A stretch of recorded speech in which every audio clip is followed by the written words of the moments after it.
Charles Edward Jenneret Gris, mejor conocido como Le Corbusier, fue un arquitecto y teórico de la arquitectura, urbanista, diseñador de espacios, pintor y escultor.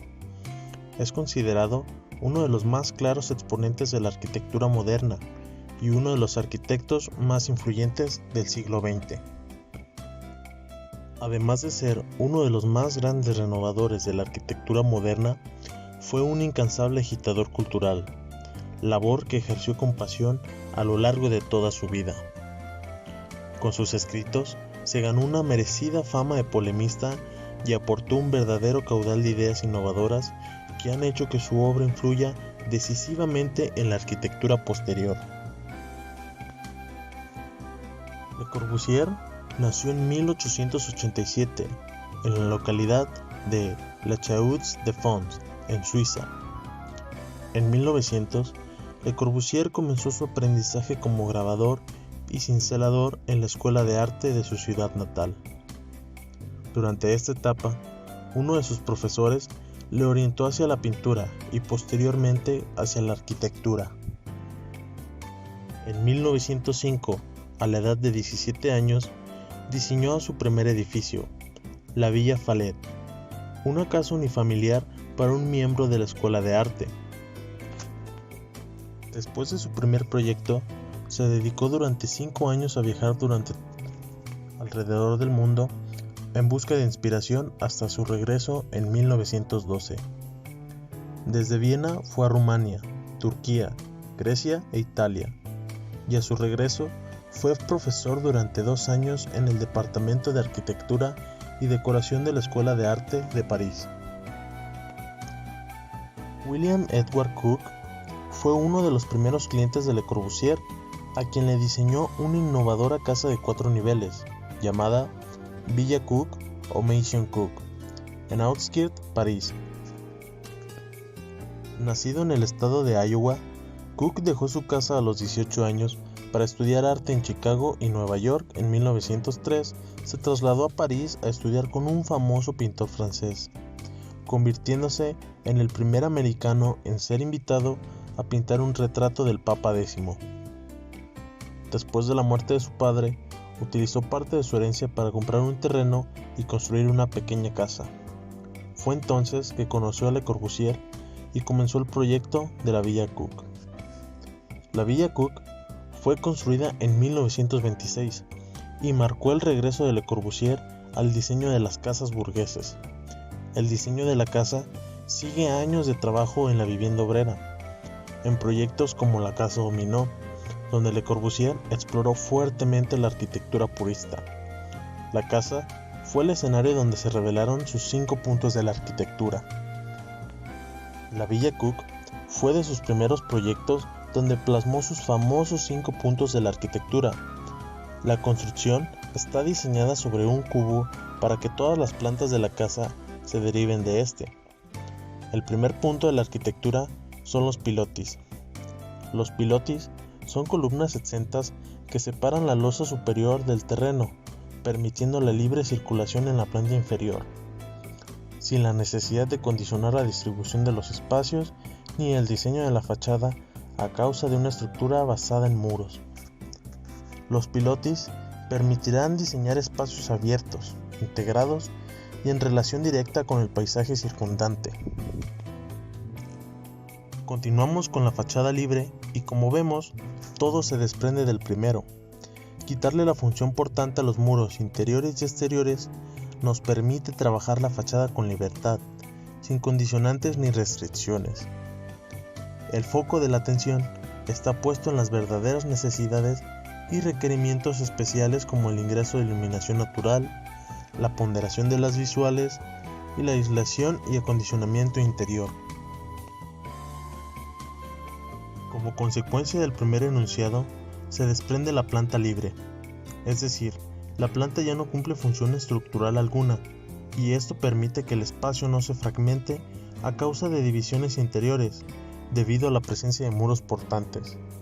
De esta manera, surgen nuevas posibilidades compositivas que dan lugar a distribuciones fluidas, abiertas, y la experiencia del recorrido se modifica por completo.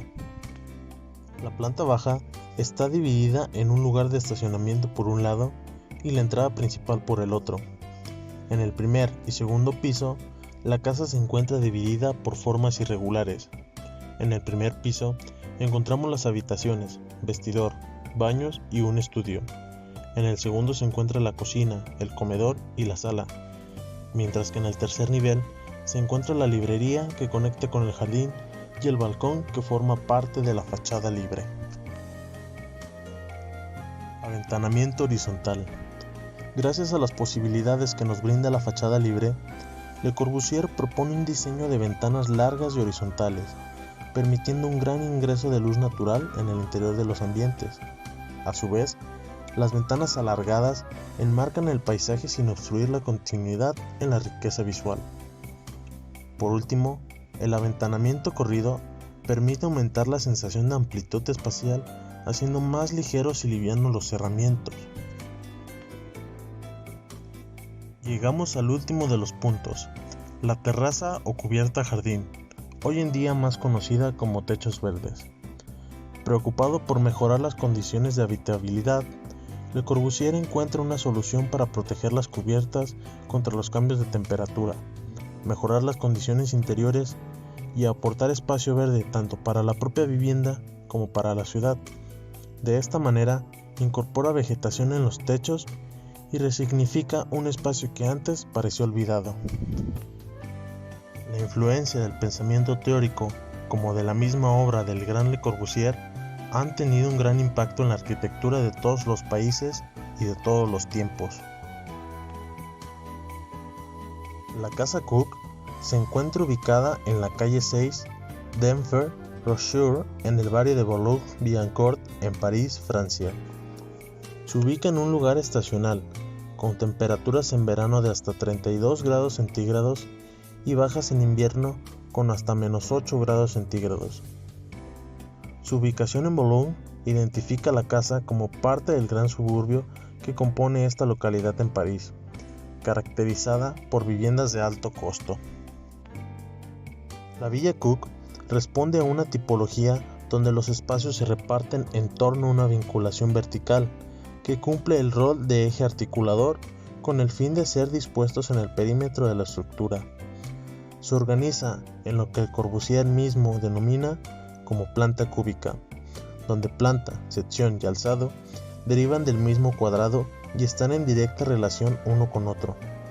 Desde el exterior de la casa se compone primordialmente por una serie de elementos clave en fachada. En el primer nivel de la entrada se ve marcada por dos accesos, uno curvo para los peatones y uno recto para los vehículos.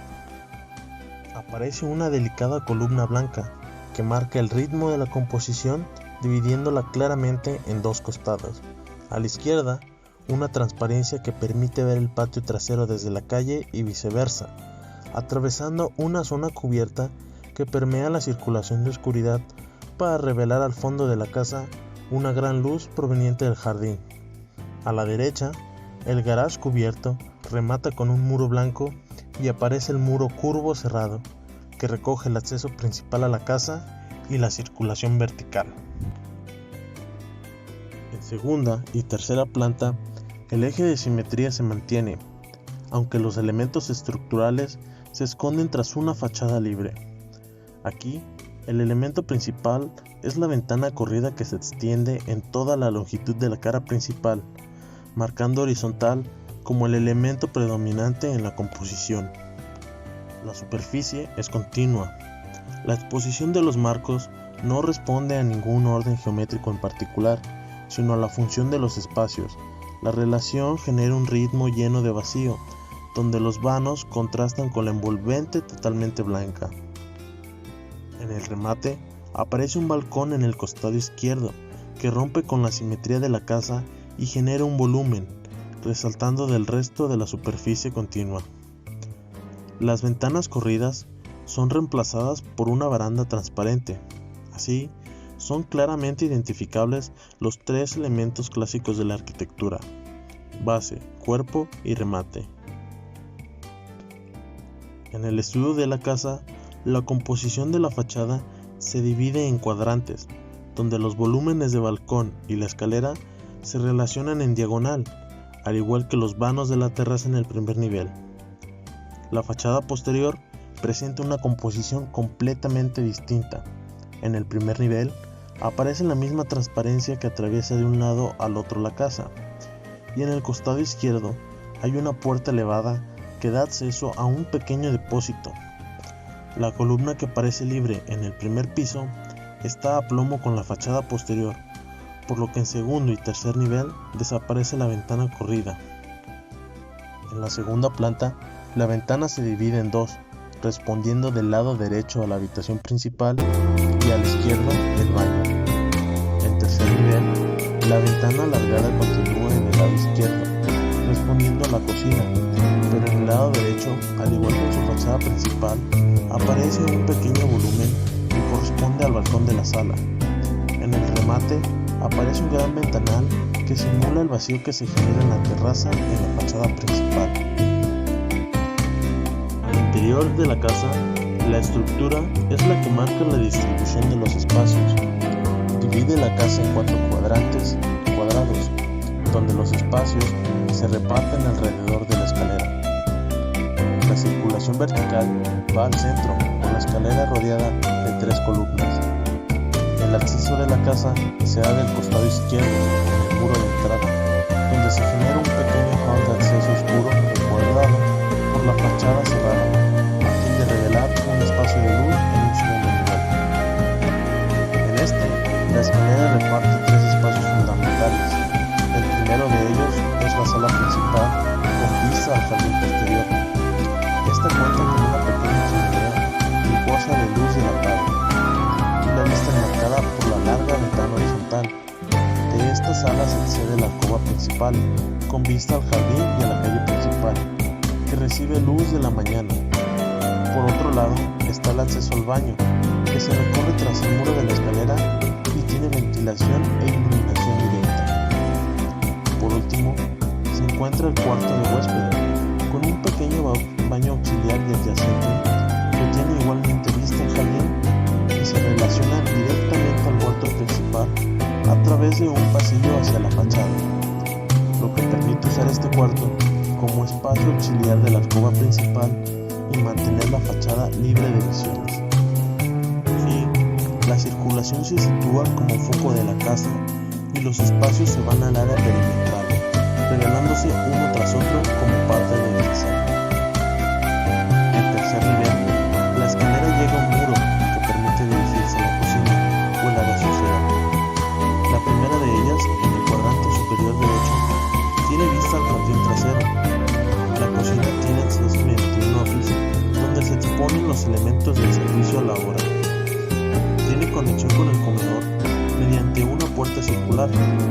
El comedor y la sala se conectan directamente, ambos espacios compartiendo la ventana alargada de la fachada principal, pero con una columna central que marca la división entre los usos. La luz de la mañana baña el comedor, mientras que la sala goza de la luz de la tarde. Calienta el espacio en invierno. La sala es el espacio primordial de la casa. Su doble altura genera una sensación de amplitud que es reforzada por las ventanas horizontales que enmarcan las vistas. Destaca un balcón de la terraza en el cuarto nivel, que aparece como una proyección curva simulando un parque sobre el espacio principal. La escalera principal muere en este nivel y aparece una pequeña escalera en la sala que lleva directamente al estudio. El estudio es la cumbre de esta montaña y se llega hasta ella tras haber recorrido todos los otros espacios. Es caracterizado por la luz indirecta que recibe, por una ventana alta y su relación con la terraza. Como conclusión, los 5 puntos de la arquitectura del Le Corbusier y su aplicación en la Villa Cook marcaron un antes y un después en la arquitectura moderna y en las nuevas generaciones de arquitectos.